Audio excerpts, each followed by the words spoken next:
د فلسطین او اسرائیل چې کم جنگ روان دی پاغه کې موږ زیاتکر مدد چې دی هغه موږ د اسرائیل کو لکه مالی مدد چې دی هغه موږ د اسرائیل کو او خالی په فیسبوک کې پوسټونه چې دی په سپورټ کې هغه موږ د فلسطین کو د فلسطین لپاره چې دی موږ خالی د واګانې کو او مالی مدد چې دی هغه زموږ د اسرائیل سره ځینې کسان به چې څنګه موږ مالی مدد کو که تاسو وګورئ د یو څو ورځې په سوشل میډیا باندې چلیږي چې تاسو د پلاني شي نه چې دی بایکاټ وکړئ بل دا مکډونلډز د ویډیوګان چې دی دا به تاسو زیاتکر کتلی چې دا غینه خلکو بایکاټ وکړو ناغو ته په ګټ نقصان پریوتلو او بایکاټ د سره وجنه وکړو چې مکډونلډز ولګېدلو او د اسرائیل پوجان نه پری خوراک ورکو نو دا غي د وجنه ته د خلکو چې دی بایکاټ وکړو چې بایکاټ وکړو نو دا غینه مکډونلډز ته چې دی ګټ نقصان پریوتلو خو مکډونلډز چې دی د په هر خار کې نه دی موجود لکه عام کسان چې دی دا نشي استعمالولی په کمتر خارونو کې چې دی د استعمالېږي نو دغه شان په عام ژوندۍ کې زمون کم سامانونه استعمالېږي نو چې دا غینه بس موږ بایکاټ وکړو نو هلو باغو ته چې دی نقصان را پریوځي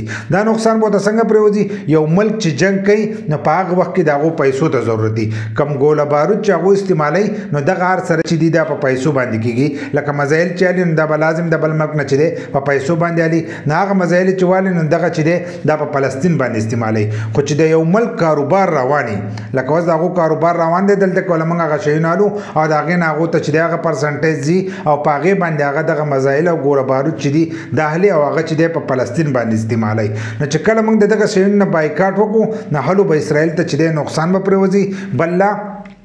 چې هغه چې دی دا جنگ چې دی دا به زر ختم کی بل چې هغه به د فلسطین نه چې دی شکست به هغو ته میلاو شي کله چې د هغو مالي حیثیت کمزوره شو نو هغو بیا دغه ګوله بارود چې دی دا به نشي استعمالولی نو خالي مکډونلډز دا نه دی زموږ په کور کې چې دی کم تیل استعمالیږي کم صابون استعمالیږي نور داسې د خروسکو ډېر سامانونه دي چې هغه ټول چې دی هغه د دغه اسرائیل دي دغه شانتې د یهودي دي که تاسو وګورئ ایریل سرپ چې دی د هغې دي داسې هیلډر شولډر کم شیمپو چې دی دا د هغو دی ډاو صابون چې دی دا د هغو د داسې قسمه قسم ډېر شیونه دي چې دا د هغو دي دغه شیونه چې دي دا به تاسو نه استعمالوئ نو د دې سره چې دی اسرائیلو ته به نقصان پرېوځي بل کم شیونه چې تاسو اخیستي ځینې کسان هغه ګزاري د هغې ګزارول د ضرورت نشته تاسو په پیسو اخیستي د هغې هغه سره چې دی هغو ته میلاو شي